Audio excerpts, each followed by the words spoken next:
dear students of class 9. Our topic is natural resources.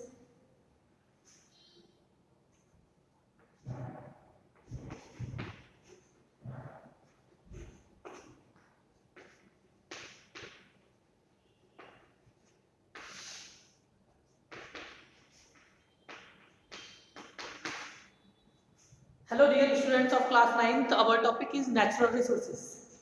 In previous lecture we have discussed about natural resources. We have discussed about earth, its layer, lithosphere, hydrosphere and atmosphere. And fourth is biosphere. So what is biosphere? The life supporting zone of the earth where the atmosphere, the hydrosphere and the lithosphere interact to make life possible. जहाँ पे तीनों interact करके life को possible बनाते हैं उसको हम कहते हैं बायोस्फीयर। तो बायोस्फीयर के बारे में हम पढ़ चुके हैं। अब हम लोग पढ़ेंगे, टॉपिक है हमारा विंड हो चुका था। चलिए एक बार फिर से बता देते हैं विंड मूवमेंट ऑफ विंड कैसे होता है? Movement of air from a region of high pressure, movement of air from a region of high pressure to the region of low pressure is called movement of wind. Factors influencing wind, कौन कौन से factors हैं?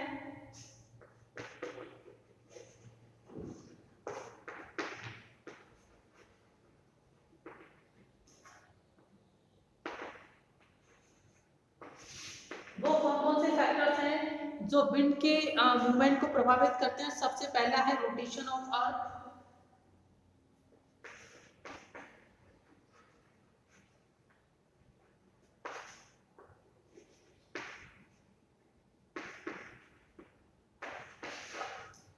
अर्थ का जो rotation है, अर्थ अपने axis पे जो मूव करती है उस मूवमेंट को हम कहते हैं रोटेशन। और अर्थ सन के अराउंड जो मूव करती है दिस इज कॉल्ड रिवोल्यूशन। तो there should be no confusion between rotation and revolution. Next pressure of presence of mountain regions in the path.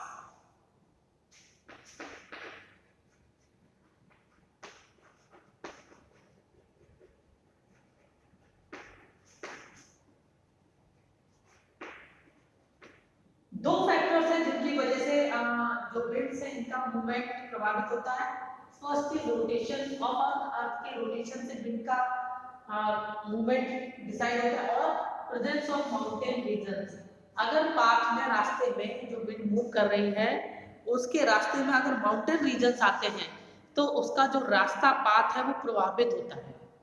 ठीक है, और इन माउंटेन से टकराने के बाद हवाएं जो विंड है वो मुड़ जाती हैं।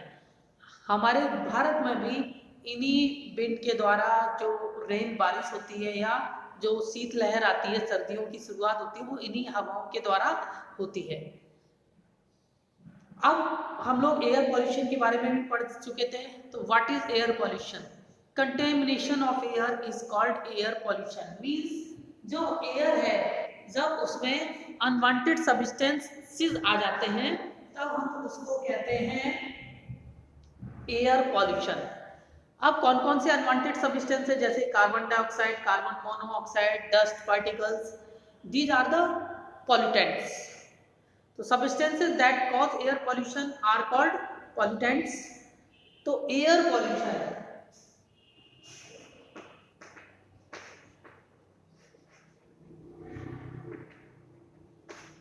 एयर पॉल्यूशन किसके कारण होता है? पॉल्यूटेंट्स के कारण। पॉल्यूटेंट्स में क्या क्या है? कार्बन डाइऑक्साइड है, डस्ट है, कार्बन मोनोऑक्साइड है, यानी वो सारी चीजें जो एयर को पॉल्यूटेट करती हैं वो पॉल्यूटेंट्स कहलाते हैं। अब सोर्सेस, ये जो पॉल्यूटेंट्स हैं आते कहाँ से हैं? Burning of fossil fuels. Fossil fuel के बर्न करने से, जैसे हम लकड़ी जला रहे हैं तो जो धुआं निकलता है वो एयर पॉल्यूटेंट का काम करता है। बाइक से जो इमिशन होता है, स्मोक निकलता है, वो एयर पॉल्यूशन का काम करता है। यानी burning of petrol, diesel, coal etcetera. Oxides of nitrogen and sulphur जो प्रोड्यूस होती है वो एयर पॉल्यूटेंट्स का काम करते हैं। Combustion of fossil fuels, combustion of fossil fuels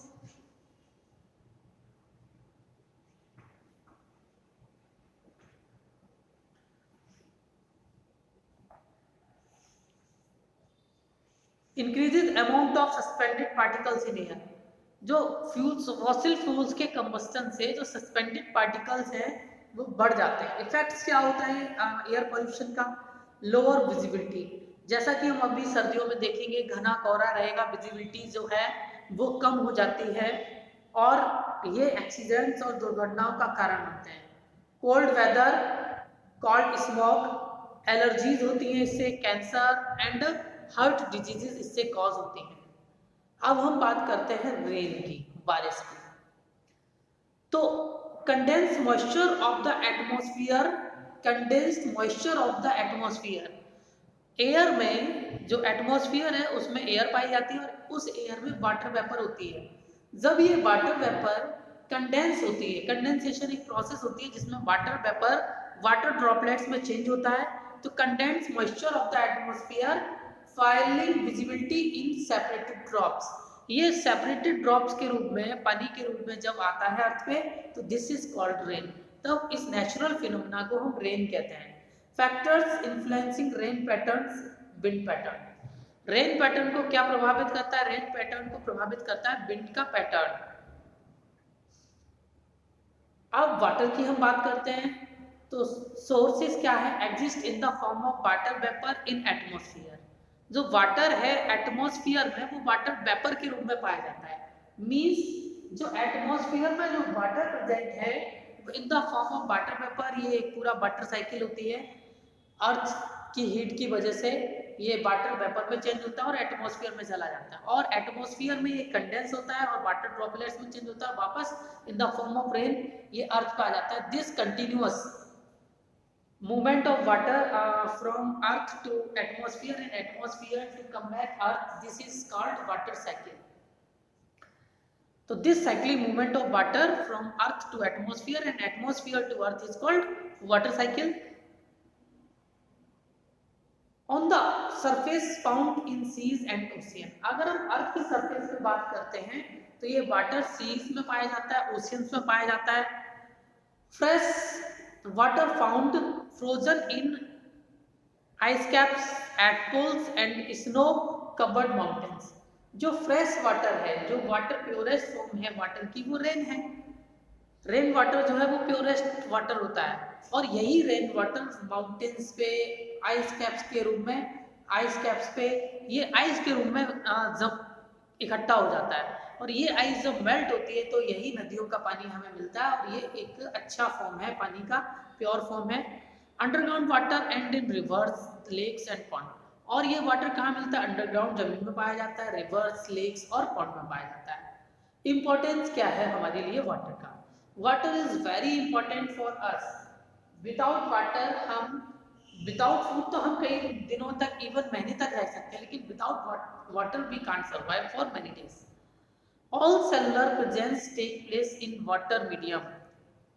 जितनी भी सेलुलर प्रेजेंस है वो वाटर मीडियम उसके लिए अत्यंत आवश्यक है। मींस वाटर जो है वो किसी भी पर्सन के लिए बहुत ज़्यादा आवश्यक है। Transportation in body occurs in dissolve form, जो चीज़ें ट्रांसफॉर्म होती हैं जैसे कार्बन डाइऑक्साइड है, वाटर है, फूड है, जो वेस्ट प्रोडक्ट्स हैं, ये सब हमारी बॉडी में डिजॉल्व फॉर्म में ट्रांसपोर्ट होती हैं और वाटर उसके लिए एक इम्पॉर्टेंट मीडियम का काम करता है। अंडरग्राउंड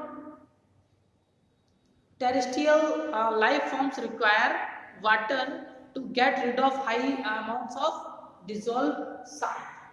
जो टेरेस्ट्रियल लाइफ फॉर्म है रिक्वायर वाटर, इनको वाटर चाहिए होता है to get rid of high amounts of dissolve salt. जो डिजॉल्व साल्ट्स हैं इनसे, इनको बॉडी से निकालने के लिए, रिमूव करने के लिए वाटर की आवश्यकता होती है।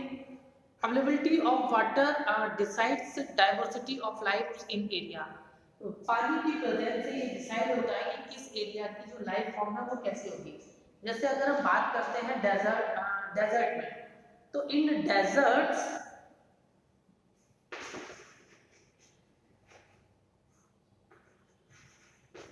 में क्या होता है, जो प्लांट्स हैं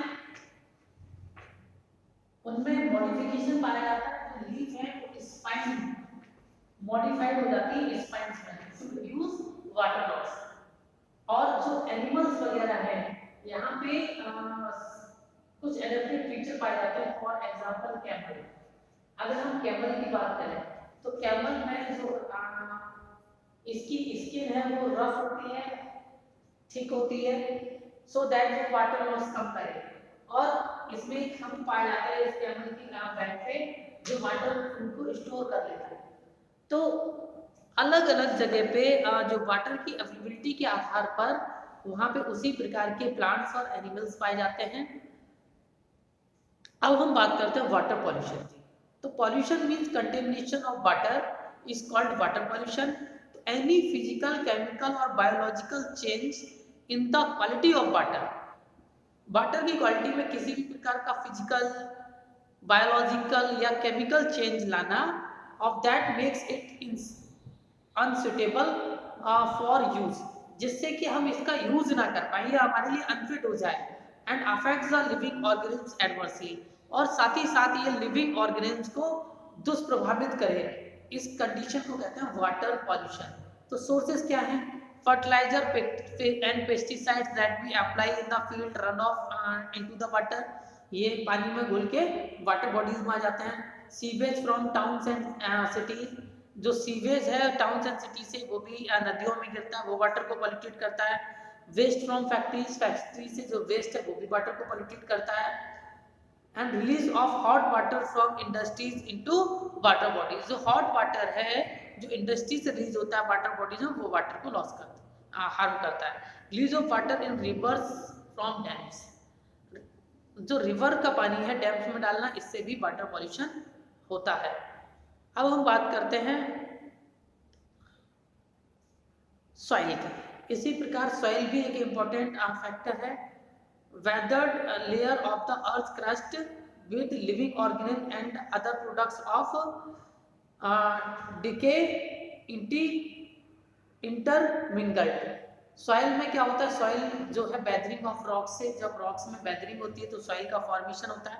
फैक्टर्स ऑफ सॉइल फॉर्मेशन जैसे सनलाइट है, इससे रॉक्स में एक्सपेंशन होता है, और फिर जब वो ठंडी होती है तो उनमें वो कॉन्ट्रैक्ट होती हैं और इसकी वजह से उनमें क्रैक्स आ जाते हैं।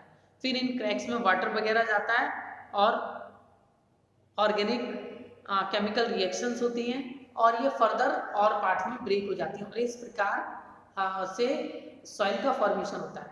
तो फैक्टर्स कौन कौन से हैं? सन, वाटर, विंड और लिविंग ऑर्गेनिज्म। अब हम बात करते हैं कंपोनेंट की। Small particles of rocks plus decade living organism, यानी कंपोनेंट सॉइल में क्या क्या चीजें पाई जाती हैं?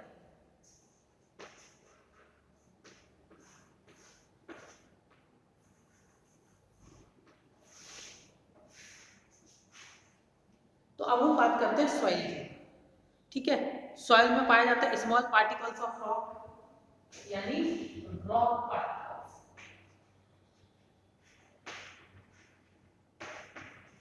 एक फैक्टर हो गया रॉक पार्टिकल्स, यानी सॉइल में मेनली रूप से क्या होता है? Rock particles, decaying living organism.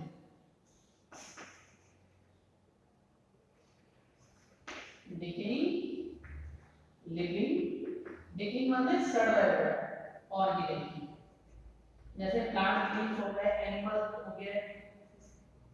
Decaying living organism जिसको ह्यूमस कहते हैं, प्लस माइक्रोस्कोपिक लाइफ फॉर्म्स, इसको ह्यूमस भी कहते हैं।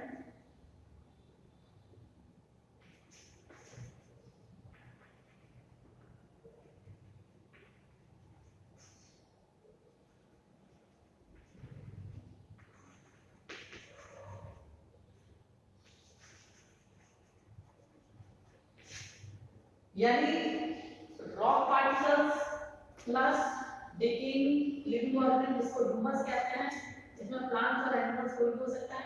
And small microscopic life forms पाए जाते हैं।